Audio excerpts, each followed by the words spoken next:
ফিলিপাইনের আরসিবিসি ব্যাংকের $৮১ মিলিয়ন বাজেয়াপ্ত। পিআর নাকি বিদ্যমান পদ্ধতিতে ভোট সিদ্ধান্ত নেবে দলগুলোই। ৩ জেলায় নতুন ডিসি নিয়োগ দিল অন্তর্বর্তী সরকার। ২৪ সেপ্টেম্বর থেকে মাঠে থাকবে আইনশৃঙ্খলা বাহিনী, বললেন স্বরাষ্ট্র উপদেষ্টা। সরানো হলো জনপ্রশাসন সচিব মোখলেছুর রহমানকে। সিলেটে আবারও ভূমিকম্প, এবার উৎপত্তিস্থল বাংলাদেশেই। এবার জেনজি বিক্ষোভে ফুঁসে উঠেছে পেরু। ফিলিস্তিনকে স্বাধীন রাষ্ট্রের স্বীকৃতি দিচ্ছে যুক্তরাজ্য। পাকিস্তানে বন্যায় ২২ লাখ একরেরও বেশি আবাদি জমি ক্ষতিগ্রস্ত। শ্রীলঙ্কাকে হারিয়ে সুপার 4-এর যাত্রা শুরু বাংলাদেশের। আদালতের মাধ্যমে বাংলাদেশ ব্যাংকের রিজার্ভ চুরির মামলায় ফিলিপাইনের আরসিবিসি ব্যাংকের $৮১ মিলিয়ন বাজেয়াপ্ত করা হয়েছে। রোববার সিআইডির বিশেষ পুলিশ সুপার জসিম-উদ্দিন খান এই তথ্য নিশ্চিত করেন। বাংলাদেশ ব্যাংক থেকে রিজার্ভ চুরির পর অর্থ ফিলিপাইনের মাকাতি সিটির রিজাল কমার্শিয়াল ব্যাংকিং কর্পোরেশন আরসিবিসির মাধ্যমে পাচার করা হয়েছিল। দীর্ঘ আইনি লড়াই ও আন্তর্জাতিক সহযোগিতার ফলেই এই অর্থ বাজেয়াপ্ত হলো। পিআর নাকি বিদ্যমান পদ্ধতিতে নির্বাচন হবে, এই সিদ্ধান্ত রাজনৈতিক দলগুলোই নেবে বলে মন্তব্য করেছেন প্রধান উপদেষ্টার প্রেস সচিব শফিকুল আলম। রোববার রাজধানীতে গবেষণা সংস্থা ইনোভেশনের জরিপের ফলাফল উপস্থাপন অনুষ্ঠানে এসব কথা বলেন তিনি। দেশের ৩ জেলায় নতুন জেলা প্রশাসক নিয়োগ দিয়েছে অন্তর্বর্তী সরকার। চট্টগ্রাম, নরসিংদী ও নওগাঁ জেলায় নতুন ডিসি নিয়োগ দিয়ে রোববার জনপ্রশাসন মন্ত্রণালয় থেকে প্রজ্ঞাপন জারি করা হয়েছে। প্রজ্ঞাপনে বলা হয়েছে, নওগাঁর ডিসি মোহাম্মদ আব্দুল আওয়ালকে চট্টগ্রাম, স্বাস্থ্য, শিক্ষা ও পরিবার কল্যাণ বিভাগের উপসচিব মোহাম্মদ আনোয়ার হোসেনকে নরসিংদী এবং মাধ্যমিক ও উচ্চশিক্ষা বিভাগের উপসচিব মনিরা হককে নওগাঁর ডিসি করা হয়েছে।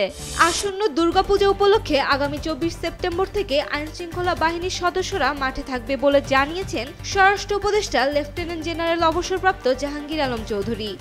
রোববার স্বরাষ্ট্র মন্ত্রণালয়ে আইন শৃঙ্খলা সংক্রান্ত উপদেষ্টা পরিষদের সভা শেষে এসব কথা বলেন তিনি। জনপ্রশাসন মন্ত্রণালয়ের সিনিয়র সচিব মোহাম্মদ মোখলেছুর রহমানকে প্রত্যাহার করা হয়েছে। তাকে পরিকল্পনা কমিশনের সদস্য হিসেবে বদলি করা হয়েছে।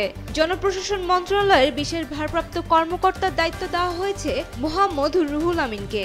তিনি আগে পরিকল্পনা কমিশনে ছিলেন। রোববার জনপ্রশাসন মন্ত্রণালয়ের ঊর্ধ্বতন নিয়োগ এক শাখা থেকে এক প্রজ্ঞাপনে এ তথ্য জানানো হয়েছে। এক সপ্তাহের ব্যবধানে ফের ভূমিকম্পে কেঁপে উঠল সিলেট। রোববার দুপুর ১২টা ১৯ দিকে এ ভূমিকম্প অনুভূত হয়। ভূমিকম্পের উৎপত্তিস্থল ছিল সুনামগঞ্জ জেলার ছাতক উপজেলায়। রিক্টার স্কেলে ভূমিকম্পের মাত্রা ছিল ৪। জেএনজি বিক্ষোভে ফুঁসে উঠেছে লাতিন আমেরিকার দেশ পেরু। দেশটির রাজধানী লিমায় স্থানীয় সময় শনিবার সরকার বিরোধী শত বিক্ষোভকারীর সঙ্গে পুলিশের সংঘর্ষের ঘটনা ঘটেছে।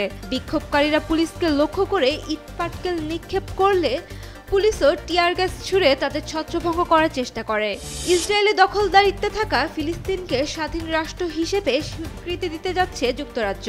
রোববার বিকেলে ব্রিটিশ প্রধানমন্ত্রী কিয়ার স্টারমার এক বিবৃতিতে ফিলিস্তিন রাষ্ট্রকে যুক্তরাজ্যের স্বীকৃতি দেওয়ার ঘোষণা দেওয়ার প্রস্তুতি নিচ্ছেন বলে জানিয়েছে ব্রিটিশ সংবাদ মাধ্যম বিবিসি।